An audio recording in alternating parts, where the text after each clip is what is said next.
अस्सलाम वालेकुम। हो गया है सहरी का टाइम। ये मेरी सहरी। अस्सलाम वालेकुम माय यूट्यूब फैमिली, कैसे हैं आप सब लोग। आई होप आप सब लोग बहुत अच्छे होंगे। मैं भी बहुत अच्छी हूँ। और रमज़ान कैसे जा रहे हैं आपके। आज का था हमारा सेकंड रमज़ान। मेरा तो बहुत अच्छा गया। अब मैं जानना चाहती हूँ आप लोगों का कैसा गया। प्लीज़ मुझे कमेंट्स में ज़रूर बताइएगा कि आप लोगों के रमज़ान कैसे जा रहे हैं। तो अब ये ज़ोहर का टाइम था, हम लोगों ने नमाज़ पढ़ ली, अब बैठे हैं, तिलावत कुरान भी कर चुके हैं मैं और अम्मी। और उसके बाद हम सोच कैच लाई कैच करी कैच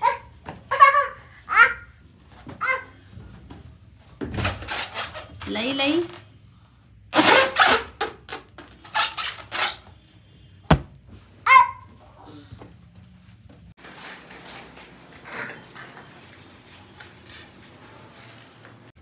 पापा ना ये वाटरमेलन है।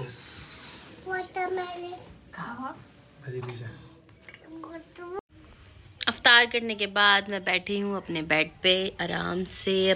फिर उसके बाद इशा की नमाज का इंतज़ार कर रही हूँ। तराबियाँ पढ़नी हैं और खाना खाना है और भी बहुत से काम हैं जो करने हैं। तो मैं बात करती हूँ अब थोड़ी सी तराबियों के लिए। तराबी अक्सर लोग सोचते हैं कि ये सिर्फ मर्द पढ़ सकते हैं, लेकिन ऐसा कुछ नहीं है। ये औरतें भी पढ़ती हैं, पढ़ सकती हैं और पढ़नी चाहिए। तो तराबी की 20 रकात पढ़ती हूँ मैं कुछ इस तरह। अगर आप चाहें तो आप लोग भी स्क्रीनशॉट ले सकते हैं, जिनको लोगों को नहीं पता कि किस तरह से पढ़ी जाती है तराबी। तो अब चलते हैं हम छोटी छोटी बातों की तरफ कि हमें रमज़ानों में क्या क्या ज़रूर करना चाहिए। हम लोगों को सबसे पहले तो हमेशा ही रमज़ानों में हमेशा ही अपना दिल साफ़ रखना चाहिए किसी भी इंसान के उससे। और अगर हम लोग वैसे ज़्यादा नहीं सोच पाते तो लेकिन रमज़ानों में ख़ास तौर से हम लोगों को सबकी तरफ से अपना दिल साफ़ कर लेना चाहिए। किसी के लिए भी हम लोग कुछ गलत सोचते हैं तो नहीं सोचना चाहिए, क्योंकि ये गलत है।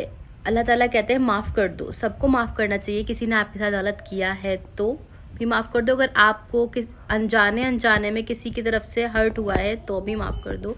माफ़ करने वाला बहुत बड़ा होता है।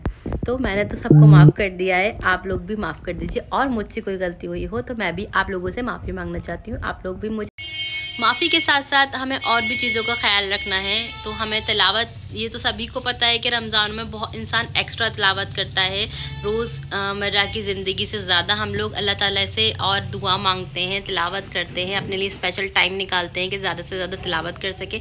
तो हम लोगों को इस बार रमज़ानों में ये भी कोशिश करनी है कि जितनी तिलावत करें हम इसे सोच के समझ के कोशिश करें। जो हम पढ़ रहे हैं उसको हमें मीनिंग भी पता होना चाहिए कि हम क्या पढ़ रहे हैं, और इसको दिल से पढ़ें और उसको दिल से अमल भी करें। सिर्फ और सिर्फ पढ़ना नहीं है और समझना भी है और इस पे अमल भी करना है। अल्लाह ताला मुझे भी हिदायत दे इस चीज़ की और आप सब लोगों को भी। तो इसके बाद हमें ज़कात देनी है, जितना हो सके हमें सदका करना है, और इस तरीके से करना है कि सामने वाले को भी फील ना हो और हमारा सदका भी हो जाए। ज़्यादा से ज़्यादा लोगों की मदद करें, और उन लोगों की ख़ास तौर से जो आप लोगों के आसपास हैं, जो लोग मांग नहीं सकते।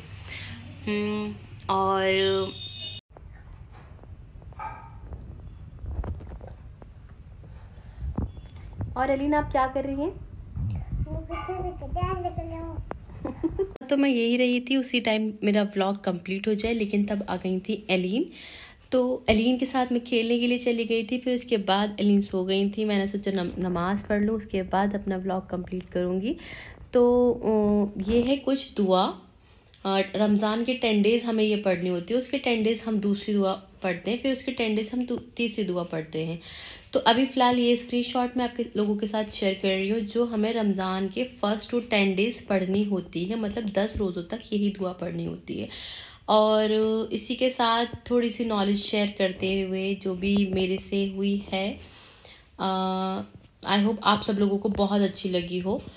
और मैं चाहती हूँ इस बार हम लोग अपने साथ साथ दूसरों के लिए भी दुआ करें। फ़िलिस्तीन गाज़ी के लिए दुआ करें, जो लोग इतनी मुसीबत में, इतनी परेशानी में, हम लोग प्लीज़ उनके लिए अपने से पहले इस बार दुआ करें।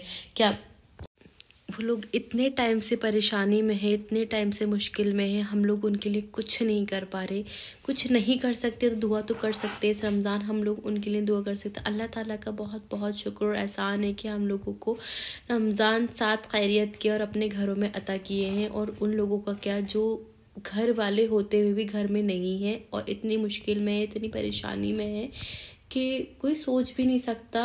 हर इंसान अपनी लाइफ में इतना बिजी है कि किसी के बारे में सोच ही नहीं सकता। जब हम इंस्टाग्राम इंस्टॉल कर रहे होते हैं तब कोई पिक्चर पोस्ट आ जाती है, तब उन लोगों का एहसास होता है कि हाँ वो परेशानी में है, अदरवाइज हम लोग उनके बारे में सोच ही नहीं पाते।